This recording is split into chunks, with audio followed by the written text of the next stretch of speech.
అని విజ్ఞానవేత్తలు చెప్తారు.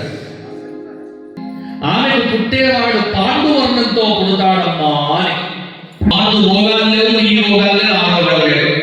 భారతంలో ఇలా చెప్పలేదు. యథార్థమైన భారతం నేను చెబుతున్నా వినండి.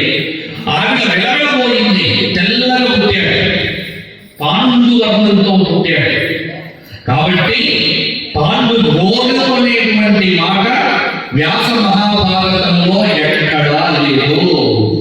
ఎందుకంటే అంధుడికి రాజ్యపాలన అధికారం లేదు, ఒక నియమం.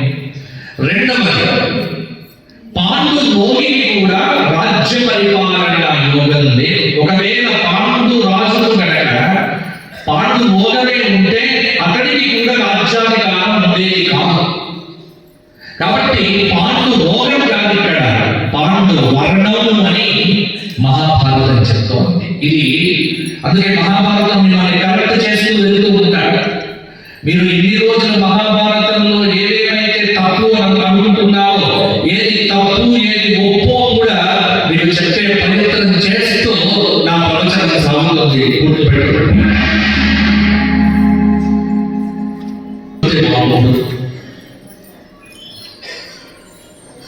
సత్యవతి కోరికలు చెప్పింది ఏమ్మా, ఇంకొక్కడు అప్పటికే భయపడి ఉంది కదా. ఆవిడ ఏం చేసింది, ఒక దాసికి తనలాగే వేషం వేసి వ్యాసుడి దగ్గరికి పంపింది. ఈసారి వ్యాసుడి తేజస్సును చూచి ఆవిడ భయపడాలే, ఏం సంతోషపడ్డది, ఆనందపడ్డది. ఆ ఆనందానికి రూపమే పుట్టినటువంటి వాడు మహాధర్మవేత్త, మహానుభావుడు, ఎవరో కాదు, అలా పుట్టినవాడే విదురుడు. అద్భుతమైన ప్రజ్ఞ కలిగిన వాడు. ఇక్కడ విదురుడు ఎవరు అంటే వ్యాసుల వాళ్ళు చెప్పారు. మాండవ్యుడు అనేటువంటి ఒక ఋషి తపస్సులో ఉండగా రాజు దగ్గర దొంగతనం చేసినటువంటి కొందరు దొంగలు పారిపోరు, ఈ మాండవ్యుని దగ్గర ఈ డబ్బు వేసిపోతారు. రాజు ఈ ఋషి పుంగవుడే నేరస్తుడని నమ్మి శిక్ష విధిస్తాడు. శూలం వేసి ఈ మాండవ్యుడిని పుచ్చుతాడు. ఎప్పుడైతే తప్పు చేయని వాడికి శిక్ష పడ్డదో, ఒక నిరపరాధికి, ఆ దేశం సర్వనాశనం అయిపోతుంది.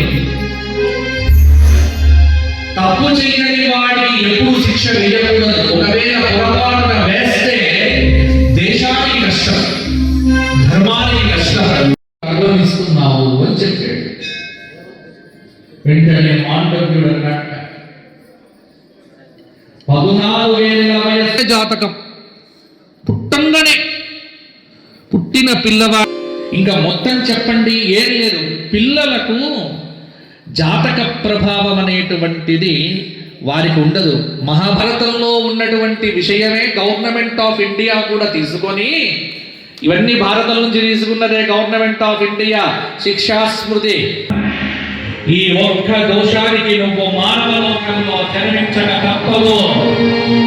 ఒక దాసీ గర్భంలో పడి ఈ భూలోకంలో నీవు తప్పకుండా నీ శిక్ష అనుభవిస్తావు యమధర్మరాజా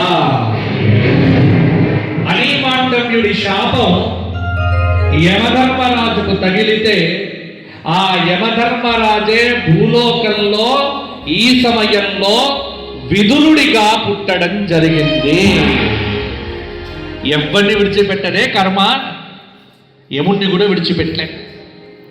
ఇది లేకపోతే ఫలానా అధ్యక్షుడా ఎవరు ఉండరు, కర్మ అందరికీ ఈక్వలే. వారి ఇక్కడ ప్రధానమంత్రి కావచ్చు, చూడండి, ఏ రాజు కూడా, ఏ రాజ కుటుంబం కూడా బాగుందా? ఏ రాజ కుటుంబం బాగా?